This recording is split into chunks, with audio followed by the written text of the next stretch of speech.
Good afternoon, everyone. My name is Sam, and we are also joined today by my colleague, Kadani, and we are here representing the Clean BC Community Energy Coach Program. Our program supports communities, local governments, and industry stakeholders in the promotion of the Clean BC rebate programs and the education of heat pumps, bringing you all here today.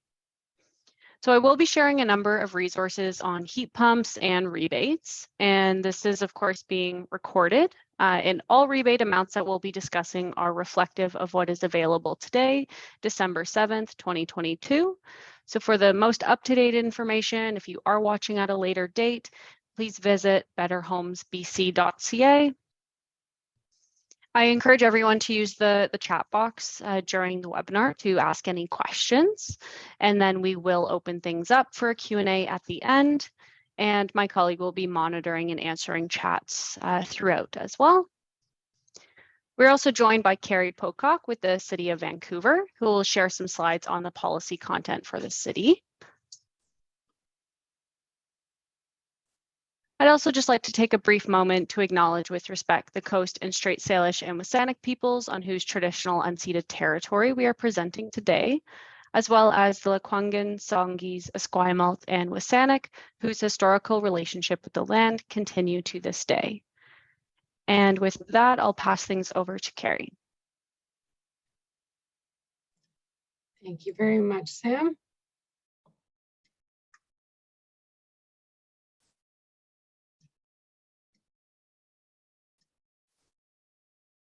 Let me know if you are seeing my slides and not my presenter view.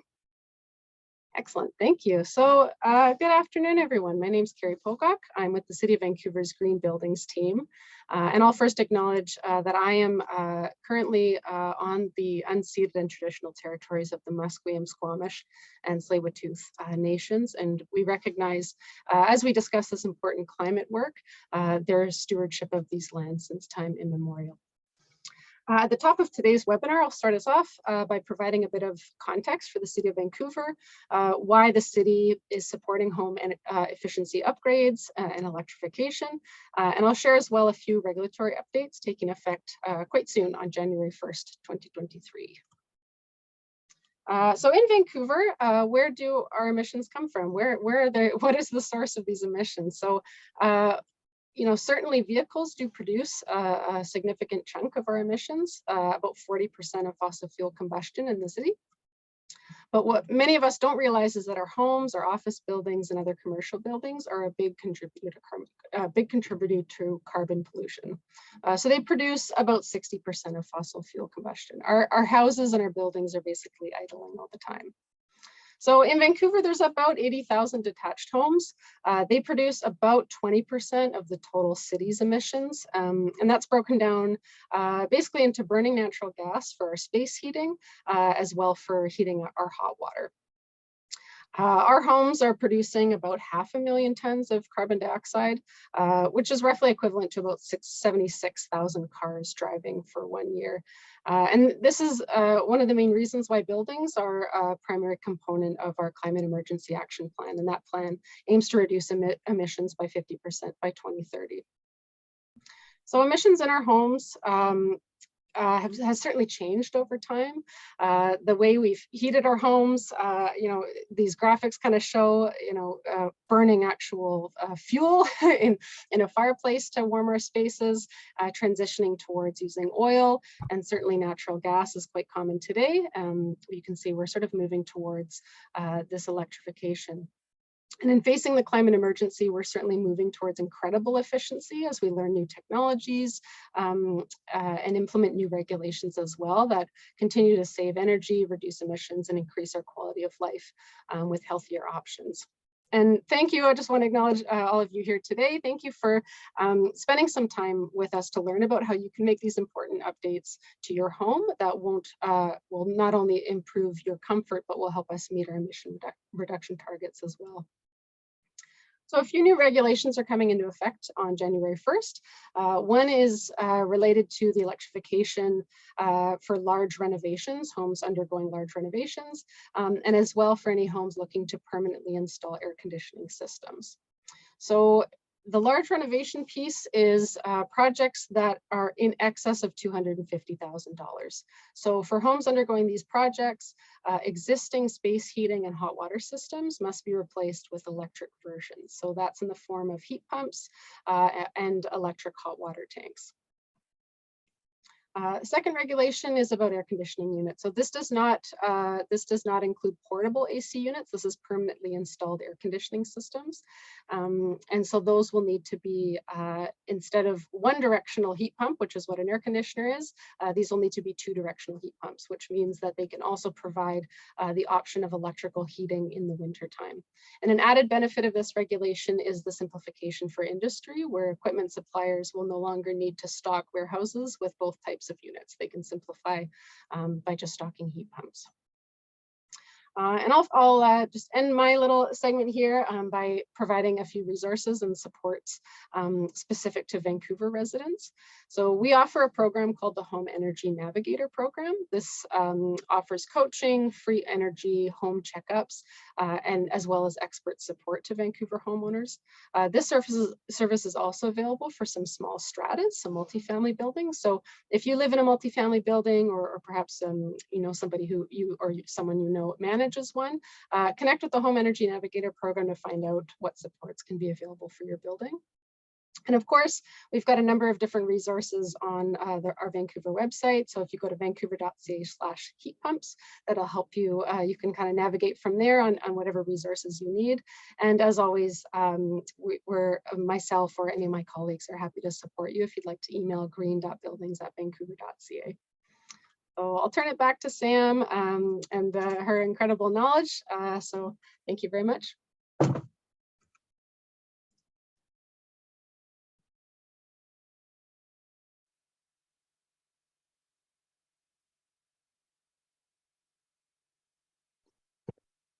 Perfect. Thank you, Carrie. Okay, so going forward, we do have quite the agenda for you today. So just breaking down what we'll be covering. So first, I'm going to go over a little bit of why we're seeing heat pumps, as well as, what is a heat pump, the different types, some common myths, some tips to know before you do buy a heat pump, including, of course, where to find heat pump contractors. And then we do go into a fairly detailed rebate section.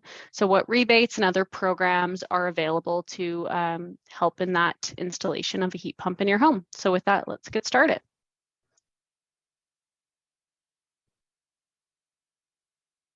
So there are many benefits of a heat pump, and just kind of outlining some of them here. Heat pumps do provide year-round comfort, as they do provide both heating and cooling. And they also help to give you a climate-friendly home. So heat pumps do use electricity compared to something like natural gas or oil. So they are climate-friendly. Here in BC, electricity is considered to be carbon neutral, as it is hydropower. So that's why we definitely are seeing that shift towards electricity for home heating, water heating use as well. They're also the most energy efficient heating and cooling system currently available. They can also provide a healthier home. So they do provide a level of air filtration and humidity control. So that can help just make your home more comfortable as well. And if you are switching away from a fossil fuel heating system, so a gas furnace, for example, and you're switching to a heat pump, you'd no longer be paying carbon tax on your energy bill as well. So let's dive into these in a bit more detail.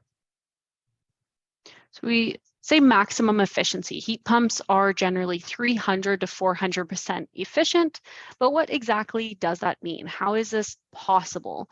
We think of efficiencies, it stops at 100%. Electric baseboards are 100% efficient. So how can heat pumps exceed that? Well, the key piece with a heat pump is, rather than generating heat the same way baseboards would or your gas furnace would, they're actually moving heat. So they're moving heat and bringing it inside your home. So this is a way that they're able to maintain high efficiency ratios. From the graphic here, the heat pump will use a little bit of electrical input to kind of operate the system. to collect that heat energy that's already outside and then pump it up to a higher temperature and release that inside your home. And that is how it's able to have those 300, 400% efficiency ratings. Can also be a very cost-effective way to heat your home, especially if you're replacing existing electrical heat. Again, 100% to that 300, 400%, you're just getting that much more heat for about the same electrical input. So it can be a great way to help lower those electricity bills if you do heat with electricity currently. Can also be fairly comparable if you are switching from natural gas heating. There are, of course, lots of, as I mentioned, carbon tax, among other things associated with heating with natural gas. So switching to a heat pump, you can often see very comparable heating bills. Of course, you are getting the added benefit of cooling with a heat pump. Again, you will also get a more climate-friendly home. So just kind of looking at this graphic here, it's no surprise that oil heating is quite carbon intensive. There are a large amount of GHGs associated with oil heating.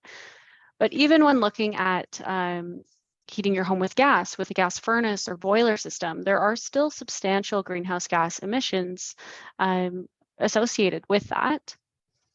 And that is still much, much larger than when choosing a heat pump. So a heat pump has very, very small emissions in comparison to these fossil fuel options. So you do get that climate-friendly home with a heat pump. Again, so that kind of feel of better indoor air quality. Heat pumps do have that air filtration and humidity control. So if you do have concerns around pollen or allergies, and dust even, so this can be a great way to improve the indoor air quality of your home. Cooling and dehumidification. This is increasingly becoming more important for many folks, especially in the lower mainland where we don't traditionally see air conditioners. I'm sure we all still remember the heat dome from a few summers ago. And I know personally I would have loved to have a heat pump. I was not so fortunate, and it was not pleasant. So definitely we are seeing that shift where many folks are considering that added benefit of a heat pump for cooling, not only just for comfort for a few days a year, but really for a health and safety consideration to be safe in the events of extreme heat. And to wrap up all of those benefits nicely, really heat pumps are the heating system of the future. I really like this image here. It's a great example of kind of this transition towards electrifying the home. And here we can clearly see the solar panels on the roof. They're standing in front of their electric vehicle. But what we aren't seeing is that heat pump that is heating and cooling their home. So it was really important for this couple here in Saanich, Ted and Carol, to make their home ready for the future. And this meant eliminating as many fossil fuels in the home as they could and switching towards electricity. So what is a heat pump and how does it work? Well, I touched on it a little bit on how it works, but what most of you may not know is that you already have a type of heat pump in your home, because your refrigerator is essentially a heat pump or an insulated box with a type of heat pump in it. So the way that a refrigerator works is it is pulling heat from inside the fridge. It's being collected through the refrigerant lines, pumped up with the compressor to a higher temperature, and released out the back of your fridge. And that cycle continues. So that is how it's able to keep your drinks, your food nice and cold inside your fridge. I'm sure most of us probably avoid looking behind our fridge. I know I can't say I'd like to look behind, but if you do, you would see those refrigerant lines and you likely feel a bit of that heat as well. So that's just the heat being pulled out from inside of your fridge. And to dive in that in a bit more detail and to hear someone else for a few moments, I'm going to actually pop on this video with Dave from BC Hydro. Hey, it's me, Dave, and this is a heat pump. It's an energy-efficient heating and cooling system you can install at home. How does it work? Here, let me show you. Your typical air source heat pump, like this mini-split system, has two main components, an indoor and an outdoor unit, which are connected by a refrigerant line. To heat your home in the winter, the outdoor unit pulls heat from the air outside your home. Yes, believe it or not, even when it's cold, outside air still contains a certain amount of heat. The warm air then goes through a refrigerant coolant that is compressed to increase the temperature even more. This warm air is then pushed through to the home. In the summer, to cool your home, the process is reversed. The heat pump absorbs the warm air in your home and transfers it outside. The compressor circulates refrigerant to the indoor evaporator coil, and the refrigerant absorbs heat as it passes over the indoor air. The resulting cool and dehumidified air then gets blown back into the home. And that's how a heat pump works. The key here is that heat pumps don't generate heat, but instead they move it from one place to another, which is why heat pumps are so energy efficient. In fact, a heat pump can be up to 300% more efficient than electric baseboards. So if you already have electric heat, a heat pump can help you save on your energy bill. Less energy and more savings? I like. If you're switching from a fossil fuel-based heating source like a natural gas furnace, you'll be reducing your carbon footprint.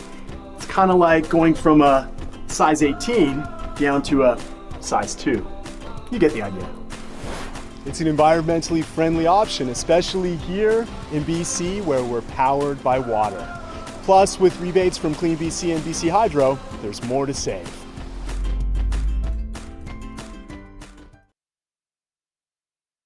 Perfect. Thank you, Dave. Okay, so going forward, we'll dive into two of the most common heat pump types we see here in BC. We did see one in that video with Dave, but we'll actually start with this one here, which is called a central ducted heat pump. So this is a system that would use ductwork connected to vents in the home to provide whole home heating and cooling. So this is often a great option to replace an existing furnace. You already have that ductwork throughout your home. And this would look like something like this. So you'd have the outdoor unit connected with refrigerant lines to an indoor air handler. And this would be used to distribute your warm and cool air throughout your home and connected to kind of your standard wall thermostat to control the different temperature. The other system that we do see quite commonly in BC is the ductless mini split heat pump. This would be the one that was shown in that video with Dave, and it provides heating and cooling with the use of indoor heads rather than the use of ductwork. So you don't require any ducts for this type of system. It would be a wall-mounted unit providing zonal heating and cooling to that given space. So generally it has something like this. So it's a slightly smaller outdoor unit connected through the refrigerant lines to one or multiple indoor units, often called heads. And then you would have, essentially a remote control for adjusting the temperature of that unit. So now there are actually mini split systems that can be ducted as well. And the way that I like to talk about these systems is that really they are quite customizable depending on what your home needs. Every home is different. They'll have different layouts, different rooms. So this is a great way to really modify a system to suit your space. So here's an example of this. Here we have a single outdoor unit with 3 separate refrigerant lines. The first one's just going to kind of that standard wall-mounted unit serving this space here. If we follow the second one, this is going to a ceiling cassette. So this would be kind of tucked away into the ceiling and be able to provide, again, that heating and cooling to that given space. And then the last one, if we follow it here, it's actually going to a smaller air handler into the attic space and connect to a small series of ducts feeding into a couple of different rooms. So this is a great way if you don't necessarily want to put an indoor head, that wall-mounted head, into lots of smaller rooms. Sometimes you'll see this as a recommendation from an installer to put this kind of partially ducted system in your home. That often looks something like this in the attic space. And because these systems are, again, kind of that customized option, they do come with quite a few names, all really meaning the same thing. You'll hear mini split, multi-split, split system, ducted mini split. Again, all essentially the same type of system, just some different modifications as a result. So just to kind of wrap up, compare the two, the central ducted system versus the mini split ductless. So they will both, of course, provide air conditioning in the home, whereas that ductless mini split is the only one that is able to provide zonal heating. The central system is the only one that requires ductwork, and they both can provide air filtration and dehumidification. Keeping in mind the central systems will be able to have some more high quality add-ins for air filtration. The mini split systems are often a little bit more standardized. And ideally, again, systems can be adapted to suit every home. This is why heat pumps are really great, but generally speaking, central systems are ideal for homes that do have that existing ductwork. You are looking for that central whole home heating and perhaps also looking for that more effective air filtration. A mini split system, on the other hand, is great if you don't have that existing ductwork in the home or maybe older inefficient ducting. It's great for an open concept layout if you do really like that zonal heating. If you're replacing electric baseboards or even a wood stove, this can be a great option for a mini split system. So as we've chatted over the years about heat pumps, we've definitely come across many different myths that we hear. So I'm just going to kind of debunk or kind of break down some of these myths in a bit more detail. Some of the ones we see most commonly.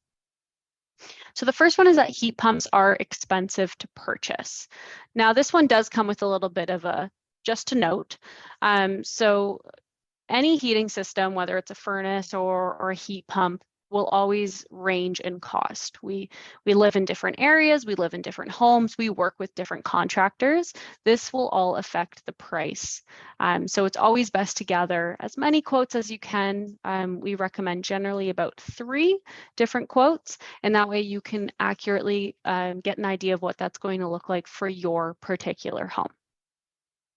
These numbers here are specifically taken from a residential home fuel switching study in 2022. So this is our kind of rough range from this study. So here we have, we're comparing a high efficiency gas furnace with a central ducted heat pump. So the average kind of range for a gas furnace, you can see still pretty broad, from $6,000 to $18,000. With the average about $7,000. The heat pump on the other side, we have $12,000 to $27,000. So again, a bit of a range there, averaging in at about $18,000. So yes, you might be thinking that is a little bit of a different cost, but now we do factor in rebates. And at the moment, there are some fairly substantial rebates in the city of Vancouver. And if you're not directly in the city of Vancouver, there's still great rebates as well. But when factoring in rebates, we can see here the gas furnace is about $6,000 after rebates. The heat pump in this example would actually be $1,000. That is really crazy, and that's a really great kind of reasoning to make that shift to a heat pump, those incentives are there to help lower that installation cost.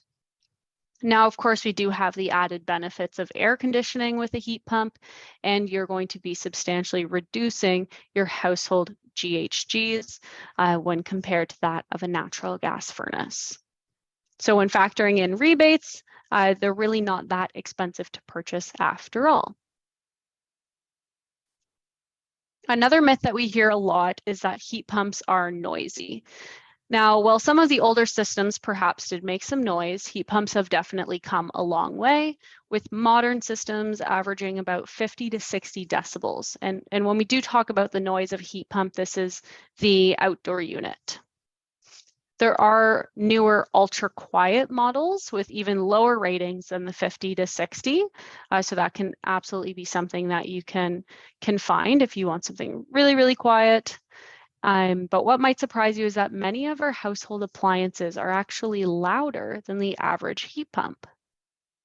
So we have, again, the heat pump around 50 to 60. Your dryer runs a little bit louder at about 60 to 70. And even the toilet flushing, that's about 75 or louder. So we often see some household appliances that make more noise than the outdoor unit of a heat pump. The city of Vancouver has a really great kind of infographic here that breaks down some considerations for siting the outdoor unit, things to keep in mind to help mitigate some of that outdoor noise. So essentially, you do want to avoid the side yard, favoring the backyard or the front yard. You can also use existing barriers like fences, landscaping, or decks to help kind of block some of that noise. And there's often the solid pad as well for heat pumps. So you would have it installed on a solid concrete pad and use rubber mats to help dampen that vibration. So lots of different ways to really mitigate noise of a heat pump. Another myth we often hear is that heat pumps need a lot of maintenance. And while every heating system does require some type of regular maintenance, so heat pumps are really no different. Generally, you just want to make sure that you're scheduling an annual visit with the installer to make sure that everything is running smoothly. Another myth that we hear is that heat pumps are expensive to operate. And this one comes with a couple of little notes. So you will see changes to your hydro bill if you're switching to a heat pump. If you're switching from electric heat, so electric baseboards, electric furnace, you'll likely see a decrease in your hydro bill when going to a heat pump. In comparison, if you are switching from fossil fuel heating, like a natural gas furnace, you will see an increase in your electricity consumption, but this will also be offset by a decrease in your gas consumption. So they can often kind of cancel each other out in that sense. Of course, ways to make sure that those operation costs stay nice and low would be to purchase a high efficiency heat pump. You do want to ensure that you're working with a registered contractor to get that quality installation. The better installed that system, the better it will work for you. And kind of related to that as well, doing other home upgrades. So taking a look at insulation levels in the home, level of air leakage, perhaps the age of windows and doors. If you're addressing the air tightness overall of your home, this is going to ensure that that system's only going to work better. A nice little tip when it does come to operation of a heat pump, and this might differ a little bit than most traditional heating systems, is this set it and forget it practice. So especially in really cold weather, best practice is to set your thermostat to your preferred comfort temperature and then just let it be. So heat pumps are designed to maintain a steady temperature, working gradually and efficiently. So we don't want to adjust the temperature settings too much, and that way the system will work at those high efficiency ratios that we're expecting. The last myth here is that heat pumps don't work in cold weather. And again, technology has come a long way. We're seeing more and more of these cold climate heat pumps, and these are designed to work efficiently in conditions down to about minus 25 degrees Celsius. So these often are equipped with a higher heating seasonal performance factor. So that's its operational efficiency in the wintertime. And we're seeing examples all around North America of these systems being installed. This image here, for example, is from Colorado, and they do experience pretty chilly winters at about minus 25 degrees Celsius. And here in Canada, we even see heat pump programs in Nova Scotia. They can have some pretty chilly winters as well at about minus 18. Of course, they wouldn't be promoting in a rebate program if they didn't work. So heat pumps, those cold climate heat pumps are built to work in colder temperatures. Less so of a concern in the lower mainland, but just something to highlight as well of their capacity overall. A couple of tips to know before you do go and buy a heat pump. So you do want to make sure you're working with a qualified installer. So you shouldn't be buying wholesale or online. Again, you do want to get multiple quotes, 2, 3, 4 different quotes if you can from different installers, making sure that some of those quotes are also different brands. There are a lot of great brands out there, and it's a good idea to kind of collect a variety of quotes. The house as a system approach, this is the idea of addressing air leakage and insulation levels in the home, making sure that your home's going to be working in favor of that new heat pump. So they're kind of working together as a system. When you do address things like air leakage, you can also make sure that the heat pump is properly sized for your home, designed for your climate, and any other adjustments that might be needed. And a great way to kind of put all of this together in a really accurate model for your specific home would be starting with an EnerGuide home evaluation. This is the first step if you are looking to access the federal grant program. And it would be a great way to learn more about your home, how it's using energy, and where those improvements can be made. You might be thinking, well, where do I find a heat pump contractor?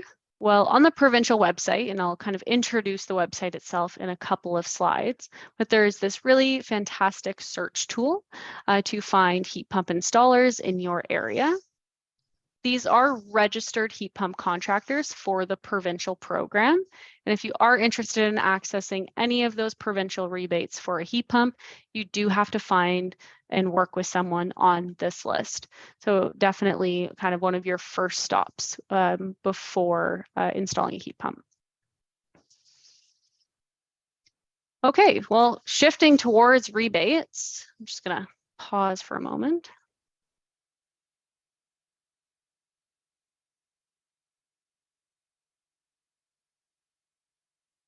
So at the moment, there are 2 main programs available in BC that are offering incentives for a heat pump. We have the Clean BC Better Homes program. This is the provincial program that includes those municipal top-ups, the City of Vancouver, among other municipalities as well. And then we have the Federal Canada Greener Homes Grant.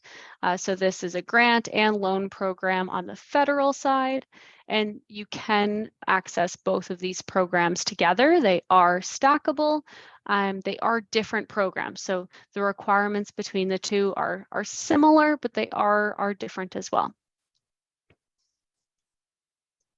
So this is really just a big overview of the heat pump rebates that are available when combining both programs. So it's definitely a lot to look at here, but I'll draw your focus to sort of those 2 bolded columns. And what that is showing you is the kind of total estimated amount if you're switching from an existing electric heating system or switching from an existing fossil fuel heating system to a heat pump. So there are larger rebates if you are making that switch from fossil fuel of up to $17,000 in the City of Vancouver. If you are replacing electric heat, that can be up to $6,000 or $7,000 when combining the two programs together, depending on what type of heat pump you're installing. So as I mentioned, this is the kind of main website here for the provincial rebates. It is betterhomesbc.ca, and it's an excellent place to get started. A lot of great resources and tools to learn more about what's available to you. One of the great resources is the Clean BC Energy Coach service. This is a free hotline, whether it's over the phone or email, and you can ask about questions you may have for rebates, where to get started, an excellent starting point. And if you do have kind of more specific questions as your project goes along, this can be a great one as well. There's also the kind of newly revamped rebate search tool on the website, and you're able to kind of go through this 4-step process to narrow down your search results. So you can search, of course, by project type, followed by your location, and then you can go through and select your interested upgrades. You can specifically look at home heating or hot water, or you can see everything as well. That's an option. And then the final step is to indicate your current home's heating system. So this will, again, skew those rebate amounts just slightly if you're heating right now with a gas furnace in comparison to electric baseboards. So once you put in those couple of things there, you get a really great list of results. And you'll be able to kind of click into those individual pages and learn more about each of those offers. So the next couple of slides, I'll just kind of quickly run through the different provincial rebate amounts for a heat pump, depending on how your home is currently heated. So here we have the provincial rebates if you are currently heating with electric baseboards or an electric furnace. You can access a $1,000 rebate for one of those mini split systems, or a $2,000 rebate for a central ducted system. If you are making that switch from fossil fuel to a heat pump, again, there are some larger rebate amounts available. So the provincial rebate is $6,000, but if you do live within the city of Vancouver, they actually add an additional $6,000 to that for these kind of all-electric heat pump systems for a total of $12,000. So some pretty great rebates there. There's a couple of extra kind of fossil fuel to heat pump rebates. There's a dual fuel system with some slightly lower rebates available. An air to water heat pump. This is a hydronic system. I didn't really go into much detail. They're not quite as common here in BC, but they do exist. There are some rebates in place for those to replace an in-floor heating system, for example. It can be a good option. And some folks, when making that switch from fossil fuel to a heat pump, may also go through an electric service upgrade. And there are some rebates both on the provincial and Vancouver side of things to help cover that cost. And those municipal top-ups, just as a side note, so those happen automatically to your provincial rebate application, no extra forms or anything like that.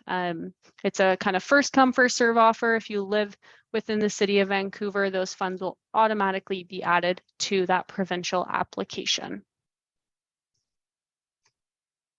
So shifting kind of out of the provincial rebates into some other provincial offers, we have the low interest financing program. This is an alternative to the rebates, so one or the other, and it is a 0% interest loan of $1,000 to $40,000 when installing a heat pump, and you work with a specific finance registered contractor to do so. There's also this additional offer called the group purchase rebate. So this is rewarding homeowners to work together, make that switch from fossil fuel to a heat pump for an additional up to $500 more.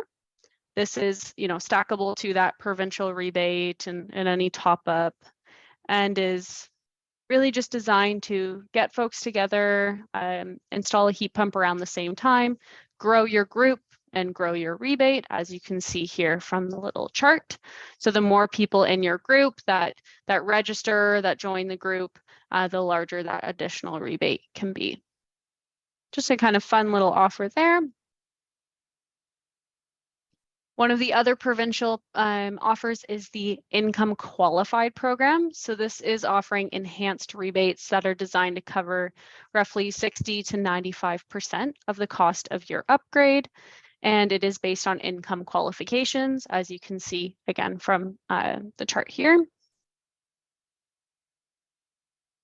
Specifically for heat pumps, there are rebates of up to $9,500, and this is the amount for fuel switching, or up to $5,000 if you are replacing electric heat. For this program, you would work with a income qualified registered contractor, and they'll actually set you up with the rebate. They'll deduct it from the cost of your invoice and you pay the difference. So that's kind of a unique factor of this particular program. So those were all of the provincial offers at the moment. And again, there's also the federal program. So we have the Canada Greener Homes program. And this program offers up to $5,000 towards upgrades, plus an additional $600 towards EnerGuide home evaluations. So homeowners are required to register through the homeowner portal, and you would have both a pre-retrofit and post-retrofit EnerGuide home evaluation done. So that is a requirement to access any of the federal grants, and they do have that kind of $600 to offset some of the cost of that paid service. For this program, it does need to be your primary residence, so you do need to live in the home as a homeowner. It's not open to renters. And if you are meeting the requirements for both the provincial program and the federal program, you can access those together. And that's where you get that kind of total up to $17,000 in rebates and grants, specifically in the case of City of Vancouver. And among this sort of same federal program, we have the Canada Greener Homes loan. This is in addition to the $5,000 grant and is up to $40,000 interest-free over a repayment period of about 10 years.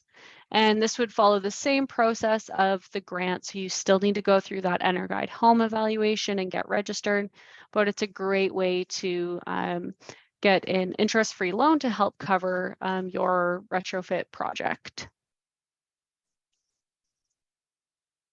So if you do want to access both the provincial and federal offers, best practice is to start with an EnerGuide home evaluation. Of course, that is a requirement on the federal side of things. You don't need it to access the provincial offers. There is a search tool on the provincial website, kind of the screen cap here, that's very similar to that heat pump contractor search tool, but this one is to find energy advisors in your area. These would be the individuals that would come and do that service, the EnerGuide home evaluation. Again, it's a paid service, so it's always best to call around and receive a few different quotes and choose the energy advisor that works best for you. You want to make sure that you're getting registered with the federal program through that homeowner portal. And calling the Energy Coach service is also a really great place to get started. Chat with a real person, figure out some next steps and kind of how to navigate through the grants and rebates that are available depending on what you're planning in your home. And with that, I will say thank you very much for your time and attention this afternoon. I hope you do know a little bit more about heat pumps than you did an hour ago. What we'll do now is I'm going to stop the recording, if I can figure out how to do that.